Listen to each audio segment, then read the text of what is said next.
노년의 그림자. 창가에 부딪히는 지중해의 햇살이 희미한 먼지들을 금빛으로 물들이는 오후. 스페인 남부 안달루시아 지방의 작은 해안 마을 라스팔메라스는 평화로웠으나 어딘지 모르게 쓸쓸한 공기에 잠겨 있었다.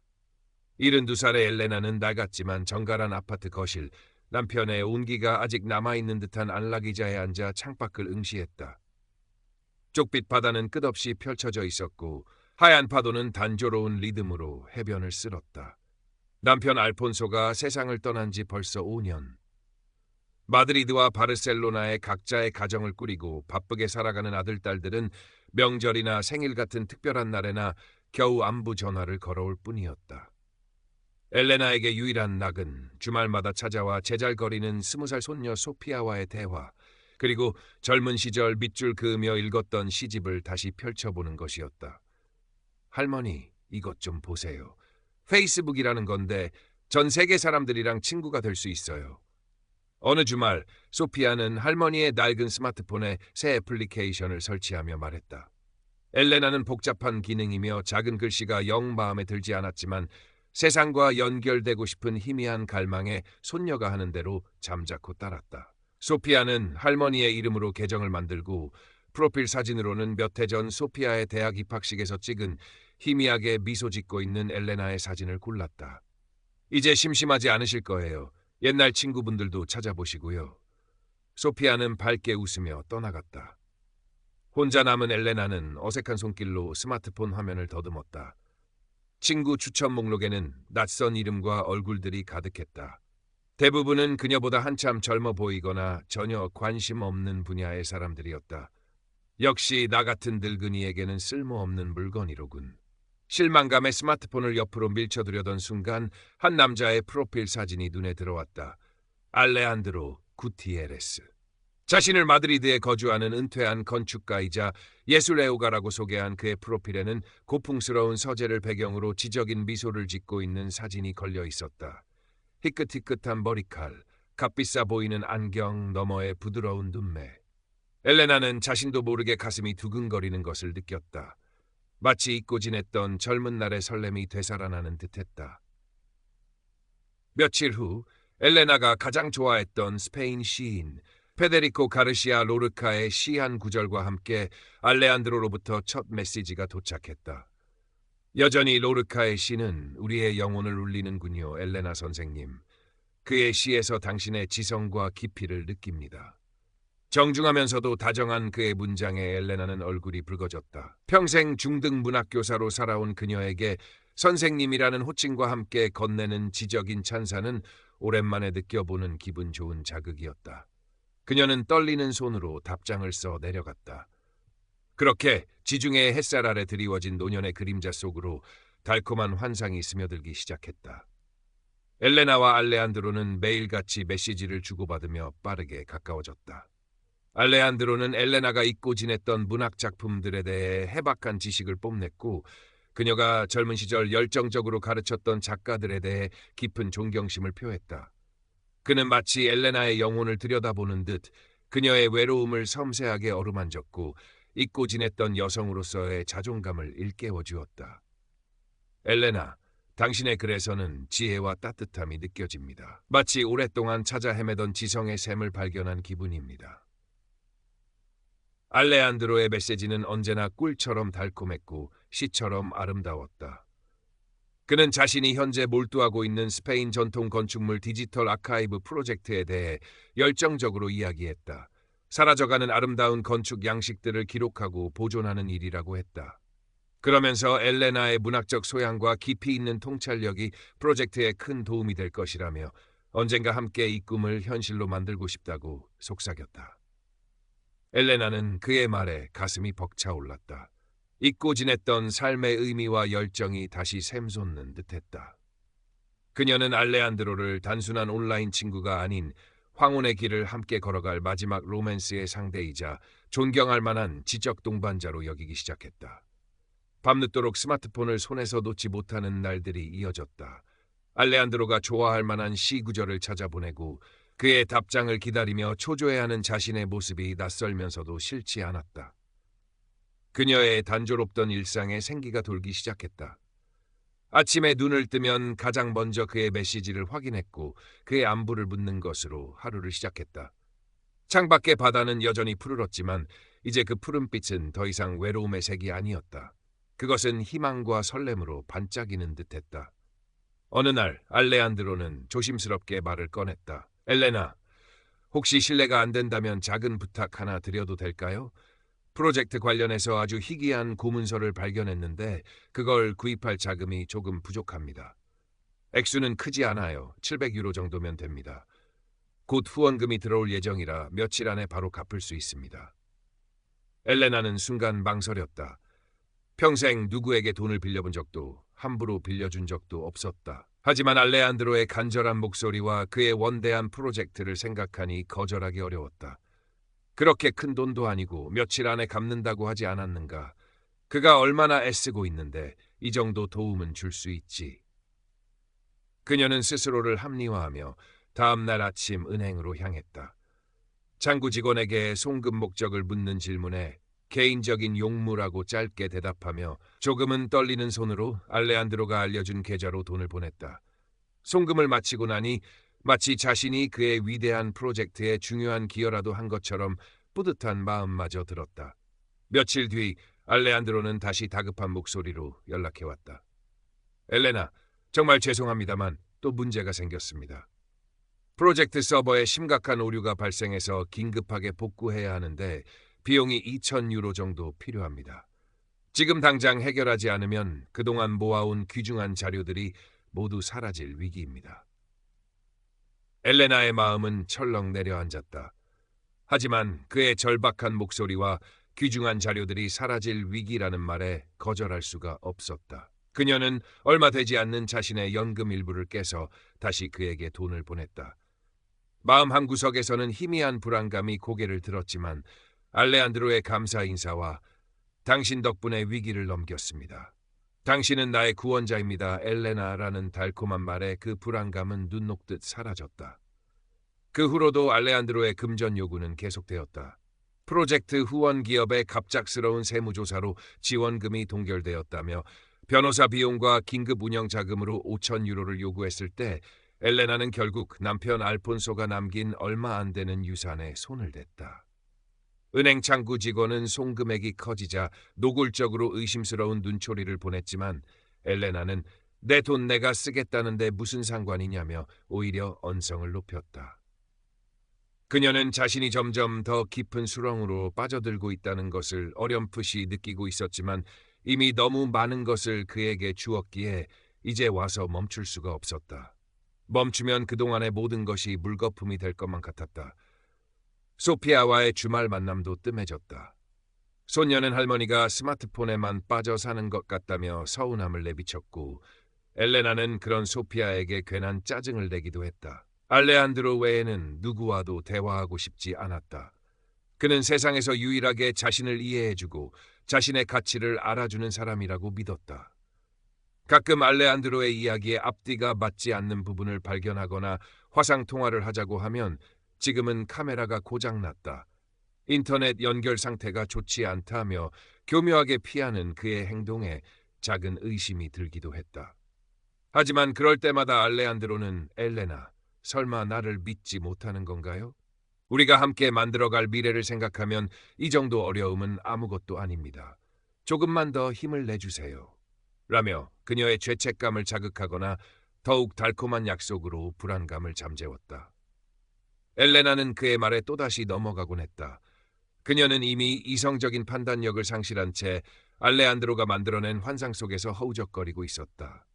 시간이 흘러 알레한드로는 마침내 마지막 카드처럼 보이는 요구를 해왔다. 그의 목소리는 어느 때보다 절박했고 동시에 희망에 차 있었다. 엘레나, 드디어 우리 프로젝트의 마지막 단계에 도달했습니다. 그리고 당신과 함께 살 라스팔메라스의 아름다운 작은 집을 계약할 기회도 생겼어요. 하지만 그러기 위해서는 당신의 도움이 절실합니다.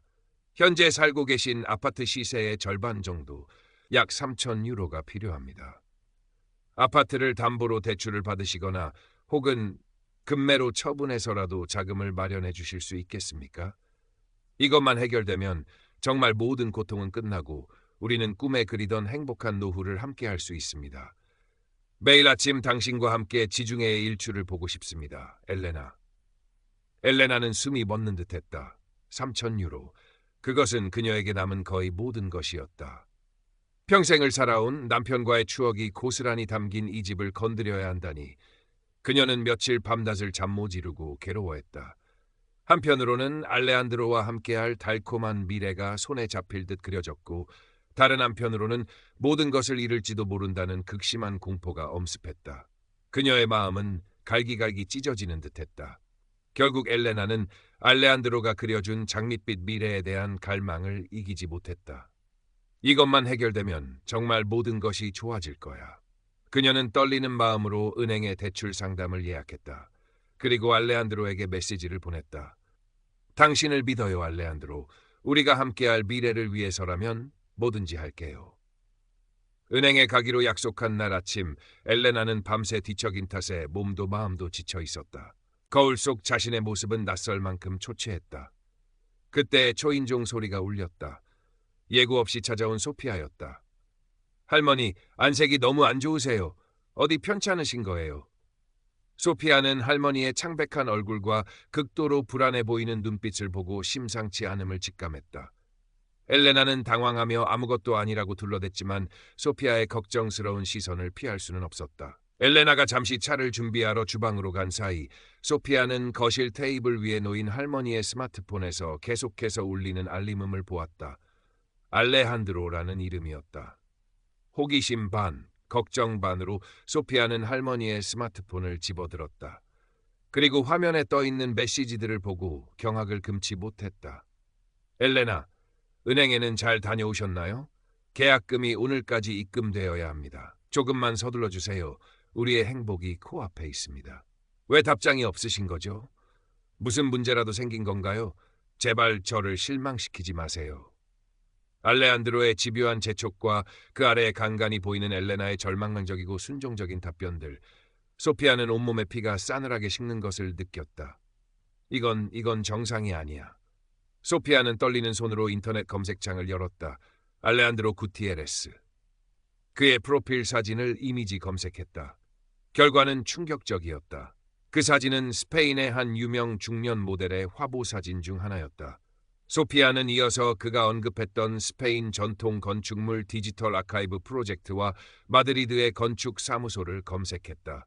하지만 그 어떤 공식적인 정보도 찾을 수 없었다. 그가 말했던 모든 것이 정교하게 조작된 거짓일 가능성이 커 보였다. 심지어 그가 엘레나에게 감동적으로 보냈던 시의 일부는 몇 년 전 유럽을 떠들썩하게 했던 다른 대형 로맨스 스캠 사건에서 사기꾼이 사용했던 문구와 정확히 일치했다. 할머니, 이 남자, 알레한드로라는 사람, 다 거짓말이에요.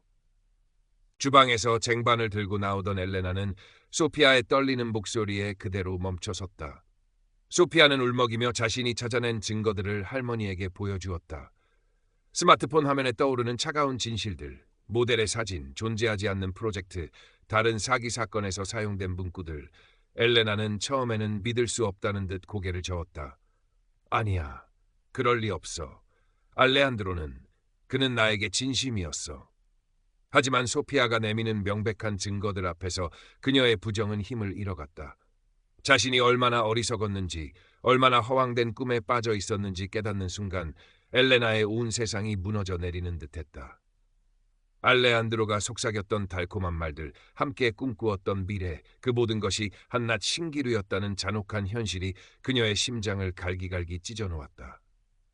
그녀는 그 자리에 주저앉아 아이처럼 절규하며 오열했다. 수치심, 배신감, 자기 혐오, 그리고 인간에 대한 깊은 절망감이 한꺼번에 그녀를 덮쳤다. 라스팔메라스의 평화로운 아파트 거실은 순식간에 엘레나의 처절한 울음소리로 가득 찼다. 엘레나는 며칠 동안 식음을 전폐하고 방 안에 틀어박혀 깊은 절망과 수치심 속에서 허우적거렸다. 알레한드로의 이름은 스마트폰 연락처에서 삭제했지만 그의 목소리와 그가 남긴 상처는 뇌리에서 떠나지 않았다. 그녀는 세상과도 담을 쌓았다. 창밖의 지중해는 여전히 아름다웠지만 엘레나의 눈에는 그저 공허한 푸른빛으로만 보였다. 남편 알폰소와의 행복했던 추억이 깃든 이 집조차 이제는 자신을 조롱하는 감옥처럼 느껴졌다. 소피아는 묵묵히 할머니 곁을 지켰다. 매일 찾아와 죽을 끓여주고 억지로라도 한술 뜨게 했다. 아무 말 없이 할머니의 손을 잡아주거나 어깨를 다독여줄 뿐이었다. 섣부른 위로나 충고는 오히려 더 큰 상처가 될 수 있다는 것을 알았기 때문이다. 며칠이 지나 엘레나가 조금 기력을 차리자 소피아는 조심스럽게 경찰에 신고할 것을 권했다. 할머니, 이렇게 당하고만 있을 수는 없어요. 그놈이 또 다른 사람에게 같은 짓을 하지 못하도록 해야 해요. 엘레나는 처음에는 고개를 저었다. 자신의 어리석음이 세상에 알려지는 것이 두려웠고 이미 모든 것을 잃었다는 생각에 어떤 것도 하고 싶지 않았다. 하지만 소피아의 진심 어린 눈빛과 할머니 탓이 아니에요. 그놈이 나쁜 거예요. 할머니는 피해자일 뿐이에요. 라는 단호한 말에 조금씩 용기를 내기 시작했다. 결국 엘레나는 소피아의 부축을 받아 경찰서를 찾았다. 경찰은 엘레나의 진술을 듣고 사건을 접수했지만 담당 경찰관의 표정은 밝지 않았다. 국제적인 온라인 사기의 경우 익명성 뒤에 숨은 범인을 특정하거나 피해 금액을 회수하는 것은 거의 불가능에 가깝다는 것을 에둘러 설명했다. 엘레나는 이미 예상했던 바였지만 그래도 자신의 피해 사실을 공적으로 알리고 어쩌면 또 다른 피해를 막을 수 있는 작은 씨앗이라도 뿌렸다는 사실에 아주 희미한 위안을 얻었다. 집을 담보로 대출을 받거나 팔지 않았다는 것이 불행 중 다행이었지만 이미 알레한드로에게 보낸 돈은 엘레나에게 적지 않은 경제적 타격을 입혔다. 생활은 이전보다 훨씬 팍팍해졌고 마음의 상처는 쉽게 아물지 않았다. 하지만 엘레나는 더 이상 절망 속에만 갇혀있지 않기로 결심했다. 소피아의 끊임없는 격려와 지지가 큰 힘이 되었다. 어느 날 소피아는 엘레나를 데리고 동네 노인 문화센터에 갔다. 그곳에서는 매주 문학 토론 모임이 열리고 있었다. 평생 문학을 사랑하고 가르쳤던 엘레나에게 어울리는 곳이라고 생각했다. 엘레나는 처음에는 망설였지만 소피아의 손에 이끌려 조심스럽게 모임에 참여했다. 오랜만에 접하는 문학 이야기와 비슷한 연배의 사람들과의 대화는 엘레나의 굳게 닫혔던 마음에 작은 온기를 불어넣어 주었다. 그곳에서 엘레나는 자신의 경험을 익명으로 짧게 이야기할 기회를 얻었다. 떨리는 목소리였지만 그녀의 이야기는 모임에 참석한 다른 노인들에게 큰 경각심을 주었다. 누군가는 그녀의 용기에 박수를 보냈고 누군가는 비슷한 경험을 할 뻔했다며 가슴을 쓸어내렸다. 엘레나는 그 순간 자신의 아픈 경험이 그저 무의미한 것이 아닐 수도 있다는 생각을 처음으로 하게 되었다. 어쩌면 이 상처를 통해 다른 누군가를 도울 수 있을지도 모른다고. 그녀는 자신의 이야기를 글로 써보는 것은 어떨까 조심스럽게 생각하기 시작했다. 몇 달이 흘렀다. 라스 팔메라스의 해변에는 어느덧 가을의 문턱을 넘어서는 서늘한 바람이 불기 시작했다. 해질녘 엘레나는 홀로 해변가 벤치에 앉아 있었다. 그녀의 무릎 위에는 낡은 로르카 시집이 펼쳐져 있었지만 시선은 가만히 밀려왔다 부서지는 파도를 향해 있었다. 알레한드로의 마지막 메시지가 떠오를 때면 여전히 가슴 한구석이 아려왔지만 이제는 그 쓰라림에 매몰되지 않았다. 그녀의 얼굴에는 깊은 슬픔의 흔적과 함께 아주 옅은 체념과도 같은 평온함이 감돌았다. 마치 거친 풍랑을 헤쳐나온 늙은 뱃사공처럼 모든 것을 받아들이려는 듯한 표정이었다. 엘레나는 주머니에서 스마트폰을 꺼냈다. 한때 증오와 수치심의 대상이었던 그 작은 기계. 그녀는 알레한드로와의 대화방은 이미 오래전에 삭제했다. 대신 소피아가 새로 만들어준 라스 팔메라스 풍경 사진 공유라는 이름의 작은 그룹 채팅방에 접속했다. 그곳에는 소피아와 문화센터에서 만난 몇몇 친구들이 있었다. 엘레나는 자신이 방금 찍은 수평선 너머로 붉게 물들어가는 노을 사진 한 장을 올렸다. 그리고 아주 희미하게 그러나 분명하게 미소 지었다. 그녀의 노년에 드리웠던 짙은 그림자는 아직 완전히 걷히지 않았지만 그 그림자 끝에서 그녀는 아주 작은 빛 한 줄기를 발견한 듯했다. 그리고 그 빛을 따라 아주 천천히 다시 한번 삶을 향해 걸어나갈 준비를 하고 있었다.